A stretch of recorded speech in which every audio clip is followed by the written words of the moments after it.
अब नेक्स्ट हमारा टॉपिक आ गया लैक्टोज़ का।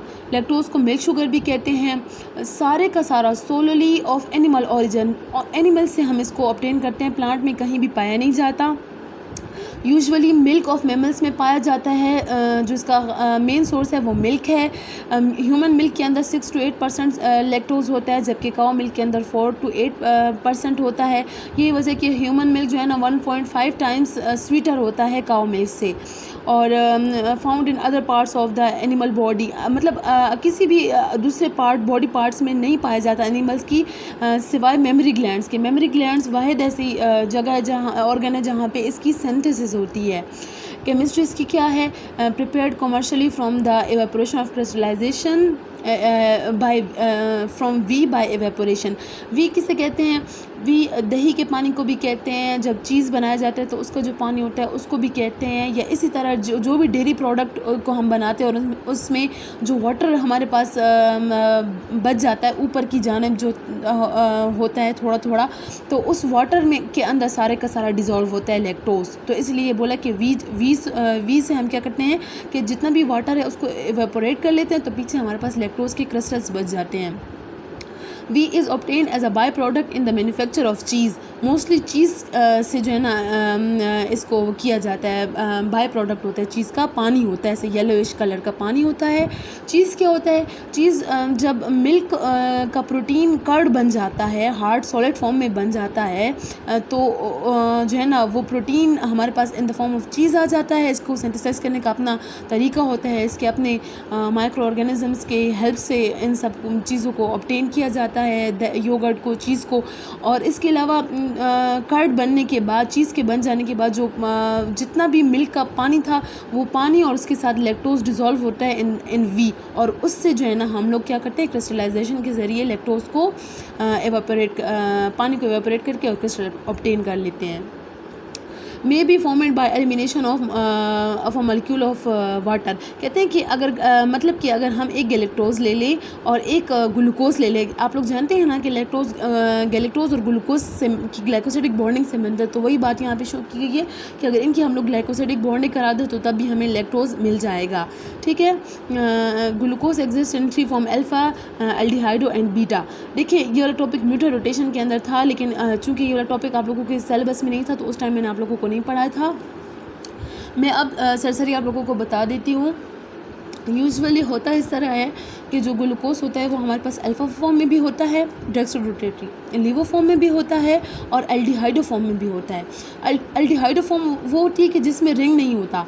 अल्फ़ा और बीटा तो एनोमेरिक कार्बन की वजह से ये प्रॉपर्टी हमारे पास आती है ना, जब फंक्शनल ग्रुप जो है ना रिंग फॉर्म में चला जाता है तभी अल्फ़ा और बीटा ओरिजिनेट होते हैं।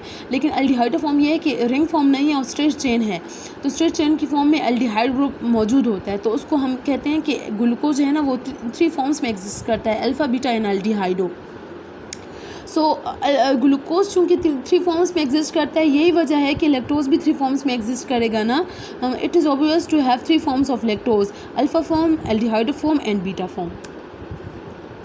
अल्फ़ा, बीटा और एल्डिहाइडो फॉर्म ऑफ लैक्टोज़ में कोई फ़र्क नहीं होगा, बस खाली इनकी म्यूटर रोटेशन से रिलेटेड ये बात है। फार्मूला और बॉन्डिंग हर चीज़ वही रहेगी, खाली बस इनकी जो ऑप्टिकल एक्टिविटी है वो डिफरेंट होगी। अच्छा, फिशर फार्मूला यहाँ पे शो किया गया है स्ट्रेट चेन वाला। इसमें देखिए अल्फ़ा डी ग्लूकोज है, बीटा डी गैलेक्टोज़ के साथ जो है ना लिंकेज हो रहा है। 1,4 लिंकेज है, गैलेक्टोज़ का कार्बन नंबर 1 एल्डिहाइड ग्रुप और ग्लूकोज का कार्बन नंबर 4। अब देखिए इसमें जो हमारे पास ग्लूकोज के उसका जो कार्बन नंबर 1 है एल्डिहाइड ग्रुप वाला, वो हमारे पास जो है ना फ्री है, कार्बन 1 हमारे पास फ्री है। तो इसलिए अब इस फंक्शनल ग्रुप की वजह से डिफरेंट प्रॉपर्टीज़ लैक्टोज़ की होंगी जो पीछे सुक्रोज़ की नहीं थी। प्रॉपर्टीज़ इसकी क्या है? वाइट क्रिस्टलाइन सॉलिड है, मेल्टिंग पॉइंट इसका 103 डिग्री सेंटीग्रेड है। विद डिकम्पोजिशन का मतलब ये है कि मेल्टिंग पॉइंट पर ये डिकम्पोज हो जाएगा। मेल्टिंग पॉइंट के बाद कोई चीज़ जो है ना वो लिक्विड में चेंज होती है, लेकिन चूंकि इसी पॉइंट पर इसकी डिकम्पोजिशन भी है, इसलिए बजाय इसके कि लैक्टोज़ हमारे पास लिक्विड फॉर्म में जाए, इंस्टेड वो क्या होगा, वो डिकम्पोज हो जाएगा into its monomer, into its monosaccharide, glucose और गैलेक्टोज में चेंज हो जाएगा। इट इज़ डेक्सट्रोरोटेटरी ये खुद जो होता है ये डेक्स्ट्रो रोटेटरी होता है, लेकिन मैं चूँकि आप लोगों को बता चुकी हूँ कि इसकी अल्फा रोटेशन भी होगी, इसकी बीटा रोटेशन भी होगी। Have a specific rotation of about +90 and 35 degree respectively. अगर अल्फा फॉर्म में होगा तो इसकी रोटेशन 90 डिग्री होगी, अगर बीटा फॉर्म में होगा तो इसकी 35 डिग्री होगी। और अगर इसको पानी में डिजोल्व किया जाएगा तो अल्फा बीटा में चेंज होगा, बीटा अल्फा में चेंज होगा, और इसमें इस तरह इनमें एक इक्विलिब्रियम आ जाएगा। इक्विलिब्रियम उस पॉइंट को कहते हैं कि जिस स्पीड से अल्फा बीटा में चेंज हो रहा है उसी स्पीड से बीटा अल्फा में चेंज हो रहा होता है, और दोनों की कंसंट्रेशन में चेंज नहीं आता। एक ख़ास कंसंट्रेशन में ये दोनों रुक जाते हैं, और उसके बाद जो है ना इसकी एक ख़ास ऑप्टिकल एक्टिविटी होगी जो डिपेंड करता है इस बात पर कि अल्फ़ा एनोमर कितना है और बीटा एनोमर कितना है। The equilibrium mixture has a specific rotation of 52.5 degree. देखें ये शो कर रहा है कि तकरीबन इक्वल अमाउंट में होते हैं, अल्फ़ा और बीटा इक्वल अमाउंट में होते हैं। जब 90 को 35 से मतलब माइनस कर लेंगे तो 52.5 कुछ इसी तरह तकरीबन इसी तरह आ जाएगा। इससे यूजुअली थोड़ा ज़्यादा आता है, लेकिन वो इसलिए होता है क्योंकि एक दो मॉलिक्यूल्स जो है ना हमारे पास आगे पीछे हो जाते हैं ना, मतलब कि बिल्कुल सेम एक्यूरेट इनकी कंसंट्रेशन बराबर नहीं होती ग्लूकोज और गैलेक्टोज, मतलब अल्फ़ा और बीटा एनोमर की। यही वजह है कि थोड़ा सा डिफरेंस आता है हमारे पास। It is less soluble in water में कम सॉल्युबल है as compare with sucrose and other oligosaccharide, much less sweeter than sucrose से बहुत कम मिठास में जो है ना ये होता है। Alpha diastereomer is less soluble than the beta form, alpha वाला ज़्यादा सॉल्युबल होता है। इसी वजह से अल्फ़ा आइसोमर को जो है ना हम लोग क्या करते हैं आइसक्रीम्स में यूज़ किया जाता है। क्यों? क्योंकि इसकी सॉल्युबिलिटी कम है तो ये इसकी जली क्रिस्टल्स बनेंगे, तो क्रिस्टल्स बनने की वजह से वो आइसक्रीम का एक स्टैंडी लुक आएगा, सैंडी लुक आएगा, मतलब सैंड की तरह, रेत की तरह उसमें ज़रे उसके अंदर क्रिस्टल फील होंगे और वो हमें सॉलिड लगेगी, और वो क्रिस्टल्स यूजुअली लैक्टोज के होते हैं उस आइसक्रीम के अंदर, और ये इस वजह से होता है ताकि आइसक्रीम जल्दी जम जाए। क्योंकि ये डिज़ोल्व नहीं होते और क्रिस्टल फॉर्म में चले जाते हैं, तो एक किस्म का तो आइसक्रीम की फॉर्मेशन में हेल्प करते हैं। The more soluble beta isomer is use in the diet of infants. Usually जो बच्चों को जो दूध दिया जाता है उसके अंदर जो लैक्टोज होता है वो बीटा आइसोमर होता है। Since lactose has a free carbonyl group होता है, कार्बन नंबर 1 ऑफ ग्लूकोज वाला, तो इट इज़ रिड्यूसिंग शुगर, इसलिए ये जो है ना रिड्यूस हो सकता है हमारे पास, रिड्यूस जो है ना होगा। हैंस इट एक्सिबिट म्यूटर रोटेशन, यही वजह है इस एल्डिहाइड ग्रुप की वजह से ये म्यूटर रोटेशन भी करेगा। अल्फ़ा बीटा और एल्डिहाइडो तीनों फॉर्म्स में पाया जा सकता है। रिड्यूसिस कॉपर आयन को रिड्यूस करेगा, खुद ऑक्सीडाइज होगा, क्योंकि आप लोगों को पता है कि हमारे पास जो कार्बन नंबर 1 ग्लूकोज का होता है एल्डिहाइड ग्रुप और कीटोन ग्रुप दोनों की ये प्रॉपर्टी है कि ये ऑक्सीडाइज भी हो सकते हैं, रिड्यूस भी हो सकते हैं। यही वजह है कि पहले मैंने कहा कि ये रिड्यूसिंग शुगर है, रिड्यूस भी हो सकते हैं, और फिर आगे मैंने बोला कि ये कॉपर के साथ क्या हो सकते हैं, ऑक्सीडाइज होते हैं ना, तो कॉपर रिड्यूस हो जाता है और ये खुद ऑक्सीडाइज हो जाते हैं, तो दोनों प्रॉपर्टीज़ इनकी होती हैं। एंड फॉर्म्स ओसाजोन एंड ऑक्साइन, ये भी आप लोगों को मैंने पीछे पढ़ाया था, आप लोगों के रजिस्टर में ये लेक्चर नोट हुआ है, आप उसको दोबारा से देख सकते हैं। It crystallize in rhombic prisms with a mole of water. Mole of water मतलब 1 mole of water. Rhombic prism ये जो है ना क्रिस्टल्स की शेप है। आप लोग अगर इसको देखना चाहते हैं तो आप लोगों नेट पे भी इसको सर्च कर सकते हैं। मुझे जल्दी में इसकी स्लाइड नहीं मिली कि मैं आप लोगों के लिए डाल देती कि रोम्बिक स्ट्रक्चर किस तरह होता है, लेकिन आप लोग खुद इसको देख सकते हैं। With a mole of water का ये मतलब है कि जब लैक्टोज क्रिस्टलाइज होगा तो उसके अंदर 1 मोल वाटर का भी होगा, मतलब वाटर के साथ एसोसिएशन में जो है ना ये क्या होता है, क्रिस्टलाइज होता है, इसके क्रिस्टल्स के अंदर वाटर मौजूद होता है। हाइड्रोलिसिस जब इसकी होगी, अब जाहिर सी बात है अपने मोनोमर देगा, हमें मोनोसेकेराइड देगा। अपन hydrolysis with the enzyme lactase वो एंजाइम है जिसको हाइड्रोलाइज करता है। ये equimolar mixture of glucose and galactose. It should be noted that lactose is a beta glycosidase, lactase जो है ना वो बीटा ग्लाइकोसाइडेज है। बीटा ग्लाइकोसाइडेज का ये मतलब है कि बीटा वाले लैक्टोज को जो है ना, बीटा लैक्टोज को ये क्या करेगा, कैटालाइज करेगा, स्प्लिट्स बीटा ग्लाइकोसाइड्स, मतलब कि बीटा वाले लैक्टोज को तोड़ेगा। Hence it is identical with emulsions. Lactose itself can not be, अच्छा इमल्शंस, इमल्सिफिकेशन से मिलता जुलता लफ्ज़ है इमल्सिफिकेशन, इमल्सन से निकला। इमल्शन इससे कहते हैं कि कोई चीज़ डिज़ोल्व ना हो और वो क्या बन जाए, ड्रॉपलेट्स की फॉर्म में आ जाए ना। वो चीज़ के मतलब छोटे छोटे छोटे छोटे ड्रॉप्स बन जाए। तो यूजुअली होता ये है कि जिस टाइम लैक्टेज़ एंजाइम मिल्क के ऊपर एक्ट करता है तो उसकी वजह से क्या करते हैं कि मिल्क के छोटे छोटे ऐसे कर्ड्स बन जाते हैं। अगर आप लोगों ने कभी नोट किया हो कि अगर एक छोटा जो बेबी होता है जो कि फीड कर रहा होता है और उसके दौरान अगर वो कभी वोमिट करता है तो आप उसकी वोमिट को देखते हैं कि उसकी वोमिट में जो मिल्क होता है वो बिल्कुल क्लियर मिल्क नहीं होता, बल्कि उसके अंदर क्या होते हैं, इमल्शंस होते हैं। वो यूजुअली होता ये है कि उसकी जो अंदर की जो प्रोटीन होती है ना वो जम जाती है। तो ये उस सिलसिले में जो है ना उसको लिखा गया है।